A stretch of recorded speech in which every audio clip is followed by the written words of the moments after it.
Ya, kembali di iNews Prime, pemirsa, sebuah angkot rusak parah setelah tertimpa pohon dan tiang listrik di Jalan Margaguna Raya, Pondok Labu, Cilandak, Jakarta Selatan. Insiden terjadi saat hujan deras disertai angin kencang melanda kawasan ini.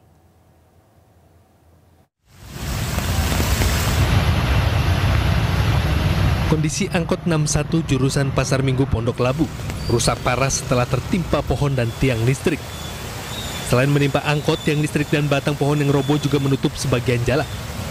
Menurut keterangan petugas, insiden terjadi saat hujan lebat disertai angin kencang.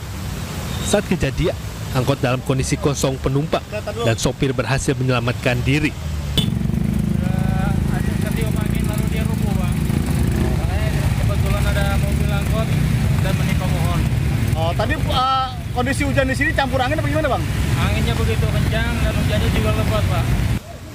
Akibat kejadian ini, arus lalu lintas di Jalan Margaguna Raya pun dari arah Pondok Labu menuju Cilandak sempat mengalami kemacetan panjang. Tidak ada korban jiwa dalam peristiwa ini, namun warga di sekitar diimbau waspada mengingat hujan disertai angin kencang masih berpeluang terjadi di wilayah Jakarta Selatan. Dari Jakarta, Dan Helmi Sanjangbati, iNews melaporkan. Ya, hujan deras yang mengguyur kota Jakarta pada Jumat siang hingga sore membuat aliran kali Pesanggerahan meluap.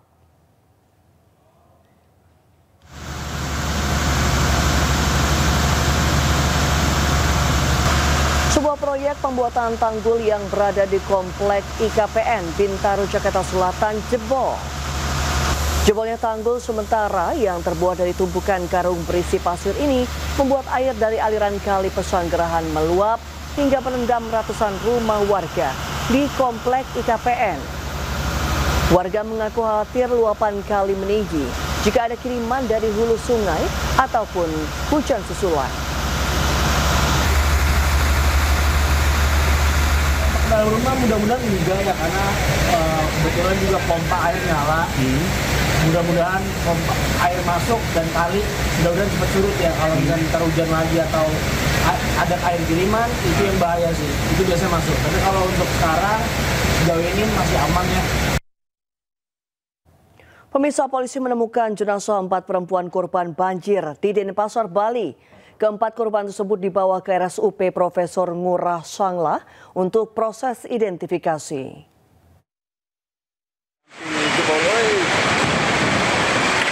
Ya, nubruk dah. Aduh, kemana dah itu mobil? Aduh.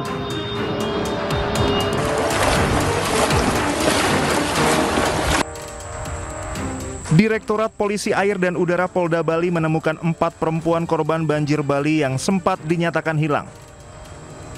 Jasad 4 perempuan ini ditemukan di kawasan Tanah Kilap, Denpasar Selatan. Pade ke kanun, Pade. Jalannya boleh, enggak boleh. Red kan pasti. Red. Keempat korban dibawa ke RSUP Profesor Ngurah Sanglah untuk proses identifikasi. Saat ini polisi dan tim SAR gabungan masih melanjutkan pencarian korban banjir bandang di Bali. Bencana banjir tersebar di Kota Denpasar, Kabupaten Gianyar, Kabupaten Tabanan, Kabupaten Jemberana, dan Kabupaten Karangasem. Badan Penanggulangan Bencana Daerah Bali mencatat jumlah korban yang ditemukan meninggal dunia akibat banjir besar di Bali mencapai 18 orang. Sementara kerugian atas kerusakan ratusan bangunan mencapai lebih dari 28 miliar rupiah. Tim SAR gabungan kembali menemukan 1 jasad korban banjir. Korban dibawa ke RSUD Profesor Ngurah Sanglah. Hingga Jumat sore total korban meninggal dunia akibat banjir bandang sebanyak 18 orang. Anggota SAR Bali kembali menemukan 1 korban bencana banjir dengan kondisi meninggal dunia. Jasad korban langsung dibawa ke RSUD Profesor Ngurah Sanglah untuk proses identifikasi. Hingga kini total jumlah korban tewas akibat banjir bandang mencapai 18 orang. Sementara 186 orang mengungsi di posko pengungsian.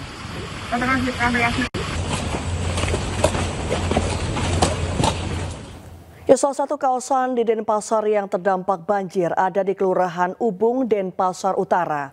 Dari 80 warga terdampak, 29 diantaranya mengungsi di posko pengungsian Ubung. Ya, sebanyak 80 kakak terdampak di kawasan Ubung. 29 diantaranya dievakuasi ke posko pengungsian yang berada di Balai Serbaguna, Banjar Sedana Merta, Kelurahan Ubung, Denpasar Utara, Bali. Hingga di hari ketiga pasca banjir, tersisa 24 pengungsi yang bertahan di posko pengungsian. 5 pengungsi lainnya telah mendapat tempat tinggal. Sementara di posko pengungsian ini mayoritas adalah warga perempuan dan 2 orang bayi yang masing-masing berusia 7 hari dan 7 bulan.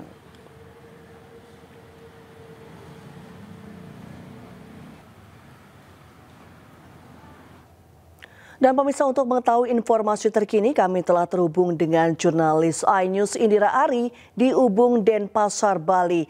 Selamat malam Indira, bagaimana kondisi di sana saat ini? Apakah ada warga yang bertambah untuk menuju ke pengungsian atau sudah 24 saja?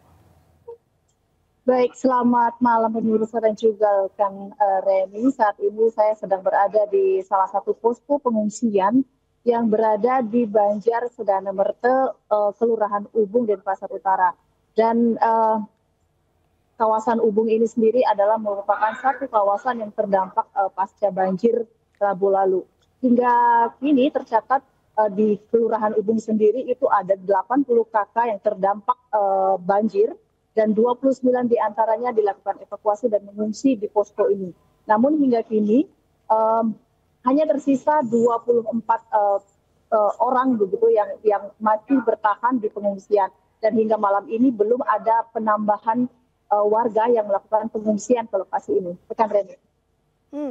Semua pengungsi sudah mendapatkan bantuan yang dibutuhkan atau masih menunggu bantuan dari pemerintah? Ya, sampai malam ini semua kebutuhan bantuan untuk para pengungsi baik dari logistik berupa bahan makanan, pakaian, obat-obatan itu sudah terakomodir. Segala bentuk bantuan itu datang dari donatur, dari masyarakat, dan tentunya juga dari pemerintah. Jadi bantuannya sudah tercukupi ya, atau masih memerlukan bantuan tertentu? Sampai saat ini sudah terpenuhi, demikian rekan Reni. Cuman saat ini dari informasi yang kami dapat tadi hasil berbincang dengan salah satu warga pengungsi, mereka sangat membutuhkan kasur karena dalam 2 hari ini mereka tidur di atas matras yang cukup tipis. Rekan Reni. Kalau di wilayah Ubung sendiri banjirnya sudah mulai surut atau bagaimana? Atau kata sekarang masih hujan atau bagaimana? Semenjak hari Kamis kemarin kawasan Denpasar itu sudah cuacanya cukup cerah dan sampai hari ini tercatat seluruh kawasan di Denpasar itu sudah air banjirnya sudah surut. Baik, terima kasih. Masuk juga di kawasan ini. Ya, terima kasih Indira Ari atas laporan Anda. Selamat bertugas kembali dan selamat malam Indira. Ya pemirsa, kita ke informasi selanjutnya. Wakil Presiden Republik Indonesia Gibran Rakabuming Raka mengunjungi sejumlah lokasi terdampak banjir bandang di Bali. Salah satunya Pasar Badung yang menjadi lokasi paling parah terdampak banjir.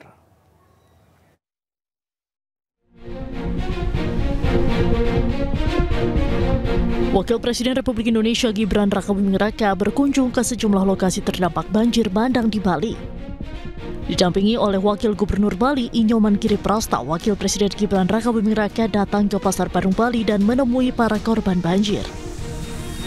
Bersama Pasar Kumbasari, Pasar Badung adalah salah satu titik terparah banjir karena Sungai Badung berada di dekat pasar tersebut.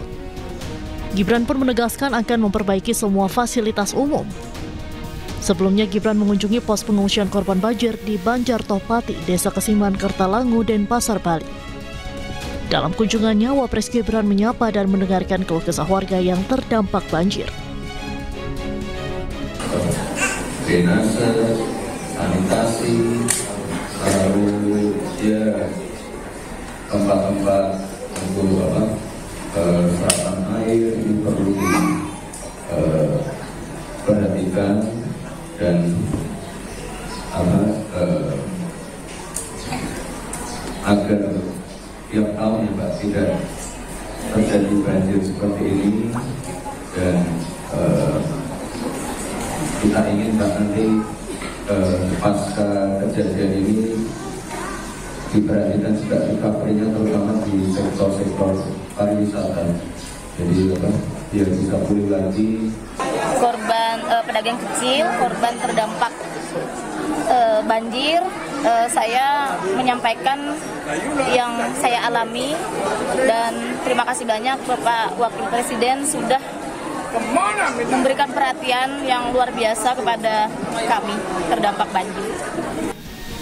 Pada kesempatan tersebut, Gibran juga membagikan bantuan kepada warga berupa kotak makan dan buku tulis untuk anak-anak serta makanan cepat saji dan kebutuhan pokok lainnya. Dari Denpasar, Bali, Indira Ari, iNews melaporkan.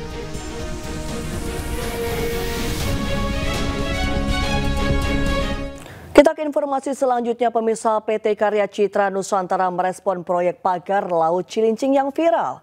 Pihaknya menyebut pagar laut beton adalah bagian dari pembangunan proyek pelabuhan milik pemerintah.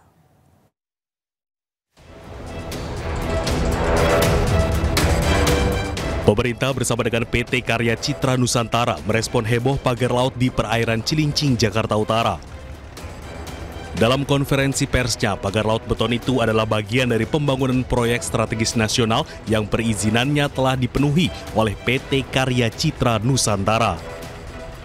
Pemenuhan aspek hukum mulai dari perizinan dan AMDAL pembangunan pagar laut melibatkan Kejaksaan Agung, Kementerian Lingkungan Hidup, dan Kementerian Kelautan dan Perikanan. Bahkan sebelum membangun proyek ini, perusahaan telah melakukan sosialisasi pada masyarakat. Sebetulnya proses pembangunan ini kan sudah dimulai 2010 dan polanya sama. Tidak ada yang ribut pada waktu itu, baru sekarang. Di saat Pier 3 tadi, tolong ditayangkan Pier 3. Ya, jadi nanti rekan-rekan bisa lihat di lapangan sendiri bahwa kalau kita lihat proses cara bangunnya tetap sama, tidak ada yang beda. Dan ini bukan proyek Loro Jonggrang yang katanya bisa bikin 1 hari langsung jadi, ya, tapi ini memang melalui satu proses yang cukup lama. Nah, pertanyaan kedua, apakah kami sudah melakukan sosialisasi? Tentu kami lakukan. Pada misalnya contoh, dengan adanya undang-undang yang dalam berkala berubah, kami juga menyesuaikan. Contoh, AMDAL kami itu langsung dari Kementerian Lingkungan. Proyek yang dibangun di perairan Cilincing ini adalah bagian dari proyek strategis nasional yang mulai dibangun pada tahun 2010. PT Karya Citra Nusantara sebagai badan usaha yang mengoperasikan pelabuhan dan proyek pagar laut beton telah menyelesaikan seluruh perizinannya.